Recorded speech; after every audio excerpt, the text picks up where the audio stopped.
엄마한테 듣기 좋은 그런 말씀하시는 곳도 그렇게 걸러야 걸러야 돼요. 된다고 생각을 해요. 나오는 게 진짜다.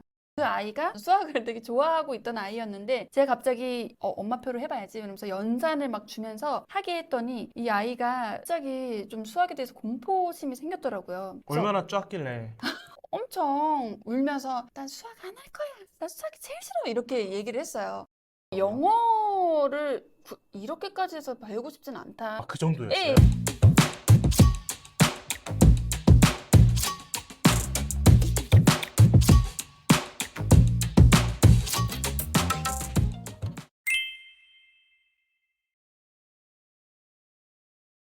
여러분 안녕하세요. 가렌 패밀리 브루스입니다. 2학기 시작에 맞춰서 뭐 이런 이야기도 해보면 좋지 않을까 싶어서 저희 초등학교 3학년 자녀를 둔 우리 저희 처형을 오늘 패널로 모셨습니다. 시청자분들께 자기소개 한마디 부탁드려도 될까요? 네, 초등학교 3학년 그리고 미취학 아이를 두 아이를 키우고 있는 워킹맘입니다.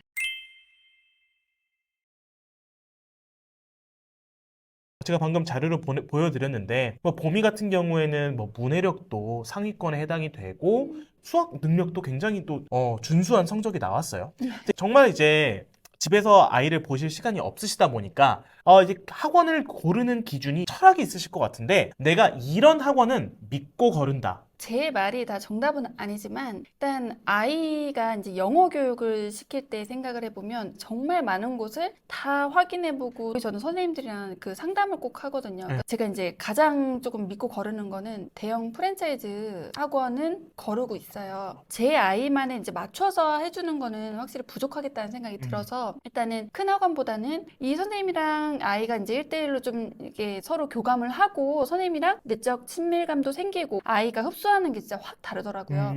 그래서 이제 영어 학원, 그러니까 영어 학습을 시키는 것도 제가 굉장히 많이 골랐어요. 공백이 길매도 그 불안함도 있는데 그래도 아닌 곳에 보내고 싶진 않아서 굉장히 오랫동안 고민을 하고 또 많이 찾아보고 좀 그런 편이거든요. 그래서 이제 온라인 클래스를 저는 오히려 선택을 했어요. 그 이유는 이제 좀 지역적인 특징도 있을 것 같아요. 저희가 서울에 거주하고 있지 않기 때문에 아무래도 좀 뭐 좋은 강사진들은 서울에 많이 이제 계시는 편이잖아요. 영어에 있어서 온라인이 더 이제 좀 더 공평하다고 생각이 들었고 이제 수학 같은 경우는 온라인보다는 좀 1대1로 내 아이의 정말 그 진도에 맞춰서 해주시는 커스터마이징. 네네네 그렇게 하는 걸 굉장히 중요하게 여겨서 오히려 이제 전 동네 보습학원을 수학은 보내고 있고요. 대형 프랜차이즈를 무조건 걸러라가 아니라 그런 선생님들은 바쁘시고 워낙 많은 아이들을 케어하기 때문에 그게 힘들어요. 근데 좀 작은 그러니까 정말 공부방 뭐 어떤 보습학원 이런 선생님들은 선생님이 이제 관리하고 있는 아이의 숫자가 상대적으로 적기 때문에 아이 한 명 한 명을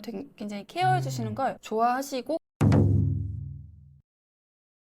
아이의 학원을 고를 때 정말 신중에 신중을 기하시는 것 같은데 네, 이런 경우도 있었다. 저희 아이가 6세 때 약간 똘똘하다 보니까 빨리 시켜야 되나 선행 막 이런 걸 해야 되나 그래가지고 아이한테 연산을 막 갑자기 시킨 거예요. 6살 때부터요? 네. 근데 그 아이가 원래는 그 이제 창의 수학을 되게 재밌게 하고 있던 수학을 되게 좋아하고 있던 아이였는데 제가 갑자기 엄마표를 해봐야지 이러면서 연산을 막 주면서 하게 했더니 이 아이가 갑자기 좀 수학에 대해서 공포심이 생겼더라고요. 그래서 얼마나 쪼았길래.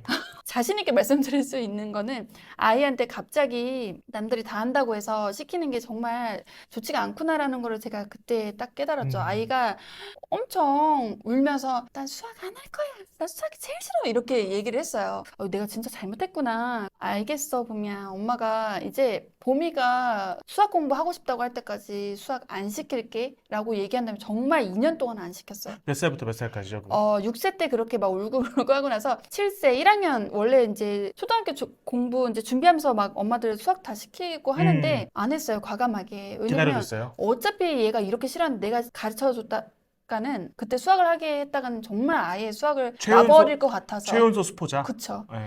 수포자는 되면 안 되기 때문에 네.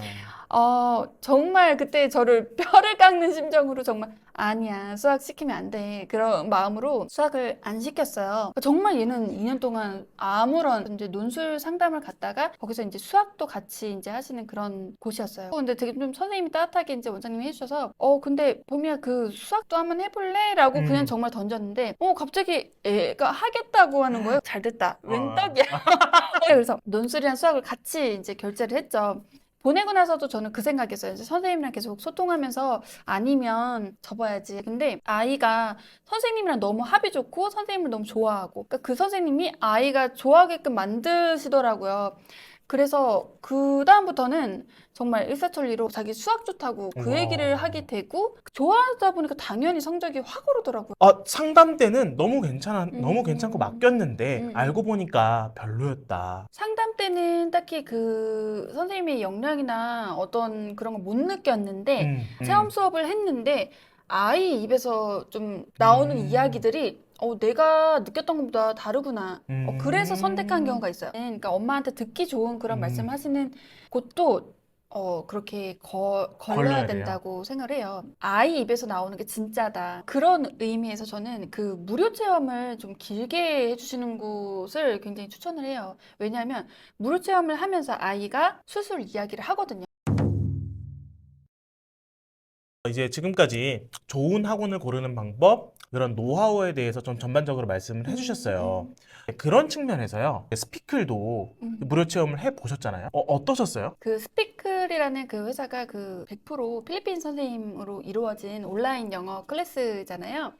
사실 편견이 있었어요. 왜냐면 제가 예전에 그 소개를 받아가지고 선생님이 한마디 이런 거를 다 볼 수 있게 해놨어요. 근데 다 클릭을 해도 이분을 들어봐도 아닌 것 같고 저분을 들어봐도 아닌 것 같고 너무 필리핀 억양이 너무 강해서 저는 너무 생소하고 이런 말까지는 조금 근데 약간 거부가 영어를 이렇게까지 해서 배우고 싶진 않다. 그 예, 정도였어요? 예, 예. 그러니까 네, 그때는 그런 느낌이 너무 강하게 들어서 그런데 이번에 제가 그 스피클이라는 회사에서 샘플 수업을 들어보면서 그런 편견이 정말 싹 사라졌어요. 스피클에 굉장히 많은 선생님들이 계시다 보니까 실제 선생님의 이름을 말씀해 주셔야 될 것 같아요. 지재현 선생님. 지재영, 지재영. 더 어떻게 리뷰를 해주실 수 있으실까요? 일단은 그 이제 필리핀 영어에서 가장 걱정되는 부분이 뭐 어떤 뭐 강세나 좀 문장 구조가 다르지 조금, 않을까? 다르지 않을까 그런 거에 대한 의심이 있는데 선생님들이 모두 그 테솔 자격증을 가지고 계시더라고요. 그러니까 그것도 일단은 공신력이 있고 억양은 물론 필리핀 억양이 있으신데 강세가 정확하고 또 문장 구조가 이질감이 없었고 굉장히 잘 하고 계시는 걸 보면서 그다음부터는 믿고 지속적으로 할 수 있겠다라는 딱 그 생각을 하게 됐고요. 콘텐츠적인 측면은 어떤가요? 이제 수업하실 때 제가 이제 몰래 문 열고 봤는데 되게 칭찬 많이 해주시더라고요. 그러니까 칭찬을 많이 받으면 예, 또 좋아하죠, 네네 기분이. 적극적으로 임하게 되고 그런 것도 있어요. 수업 시작 전에 그 오늘 이제 나오는 그 단어들에 대해서 먼저 공부를 하고 나서 이제 하다 보니까 훨씬 더 이제 이해를 더 아이가 잘하는 것 같고 텍스트 기반이 아니라 영상 기반으로 원서 수업을 진행을 하시는 걸 보니까 아이가 확실히 좀 더 집중을 잘할 수 있는 것 같더라고요. 우리 김병태 대표님이랑 인터뷰를 올렸는데 혹시 보셨나요? 네네네. 네, 거기서 이제 말씀하셨던 부분이 대표님께서 그 선생님의 텐션을 굉장히 중요시 여기셨어요. 네네네. 그런 측면에서 진짜 어떠셨어요? 그 대표님이 정말 정확하게 보신 것 같아요. 그러니까 그 선생님이 어떻게 이끌어주느냐에 따라서 아이도 끌고 가시면 또 아이가 또 끌려가는 그런 부분이 있거든요. 텐션을 올려주니까 그 학습 효과가 이제 훨씬 더 극대화가 되는 것 같더라고요. 그리고 좀 중간에 이제 저희 동생이 들어와가지고 좀 수업 방해 아닌 방해를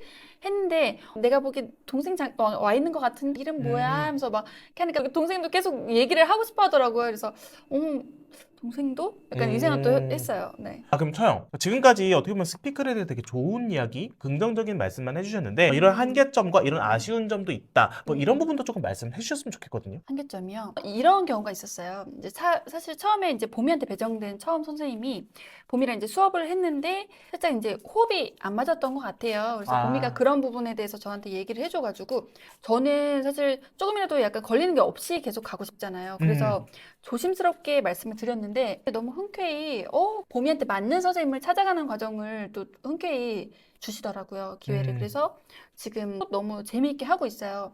감동적이었던 부분은 그 상담해 주시는 선생님이 너무 친절하세요. 아, 진짜요? 네네네. 아, 응대해 주시는 분이요? 네네네. 모든 분들이 다 그분이 이제 응대하시는지 모르겠지만 너무 편하게 해주시니까 저는 이제 죄송한 마음이고 좀 미안한 입장이었는데 선을 바꿔달라고 하는 거니까. 네네네. 근데 사실 소비자로서 그런 것도 되게 중요하거든요. 그러니까 내가 물론 내 돈을 지불하고 하지만 그 입장에서 미안한 부분인데 그거를 되게 흔쾌히 해주시니까 그냥 되게 마음이 편하고 더 약간 그 업체에 대해서 이제 뭐 호감? 신뢰, 호감이 이제 생기는 것 같더라고요.